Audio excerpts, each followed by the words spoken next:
Hey YouTube, Dan Otto here, coming at you with a life update and channel update and Pokemon Go update. So it's been a while. How's it going? Me, not so great. So for those of you who've been following me on Twitter, and I think in my last video, which is almost 2+ weeks ago now, we all got COVID, and it started with my wife like 2.5 weeks ago on Saturday. She was like unable to even like sit up without wanting to pass out, so she like slept the whole day.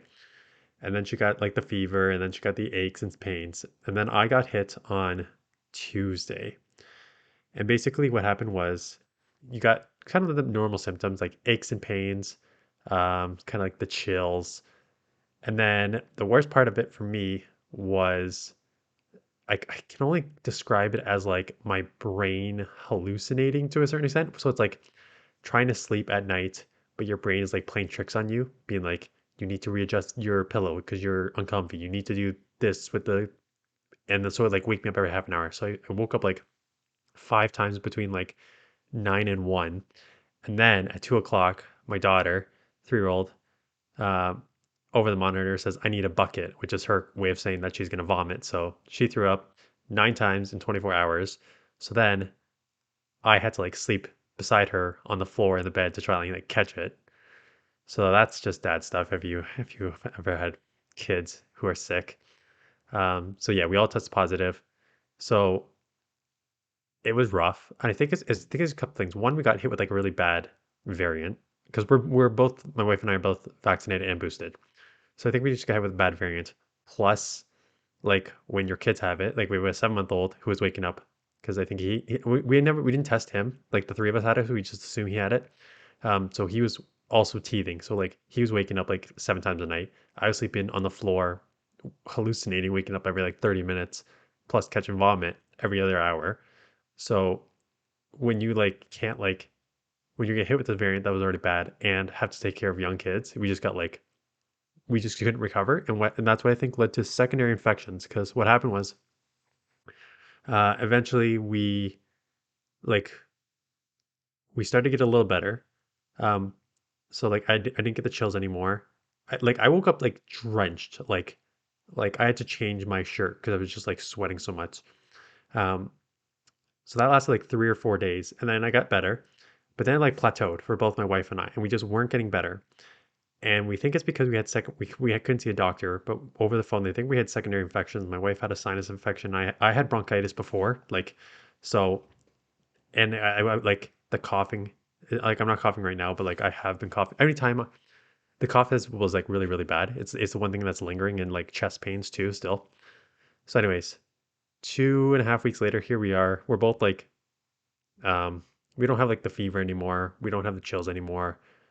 We're just kind of just left with feeling tired, and like I still get like I can feel right now like in my like throat and chest. I can feel like just getting winded talking this much, and I get winded around like um hurting like when I'm eating too. So I've heard from friends that this could last like 6 to 8 weeks. I had friends who had bad cases too, and they said it took like 6 to 8 weeks. So um that's that. So as we're getting better, Saturday, a basically tornado ripped through, and like it was the most 5 minute intense storm I've ever seen. And shingles, I post on my Twitter like shingles fell off all my neighbors' roofs. I have like 20 shingles in my backyard that I was picking up, like uprooted huge trees.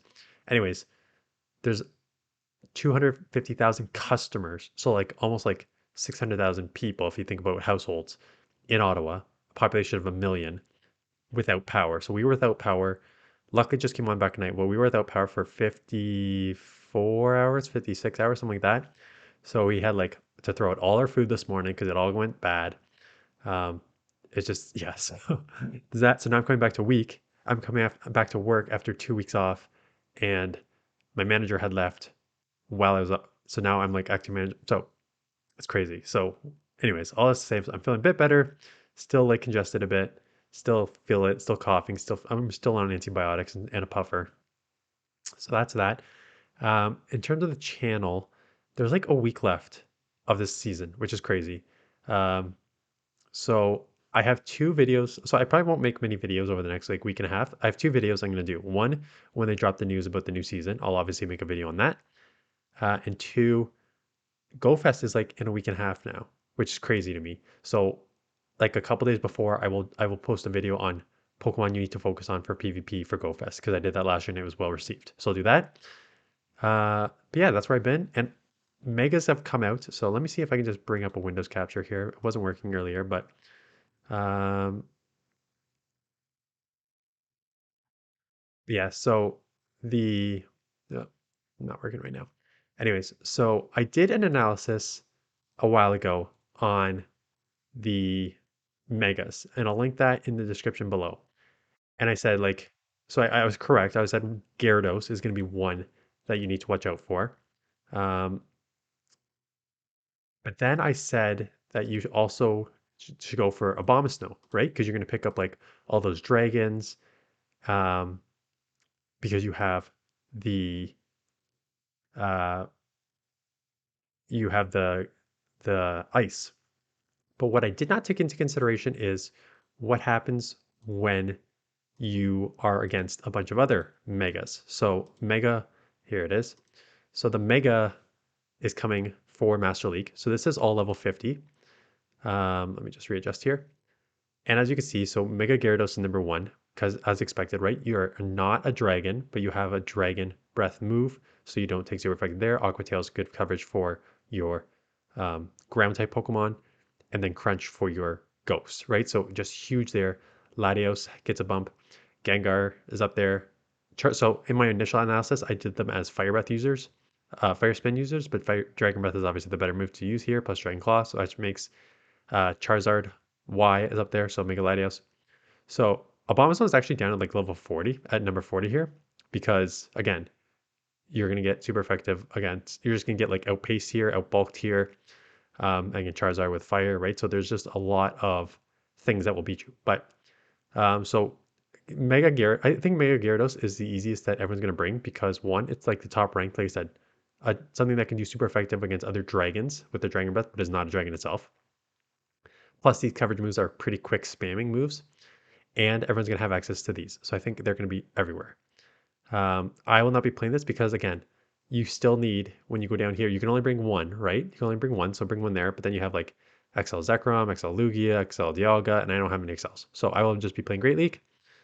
But yeah, that's basically it. I will make those two videos, and then I'll maybe figure out what I want to do moving forward for the channel. I had a couple ideas come to me, my hallucinations about what I want to do, but for the most part, I'll just try and keep it same old, depends what the next season is. Yeah, so that's it. How are you guys? Good to see everyone. But yeah, that's basically it. Thanks for watching. And I will see you guys whenever the news drops for the next season.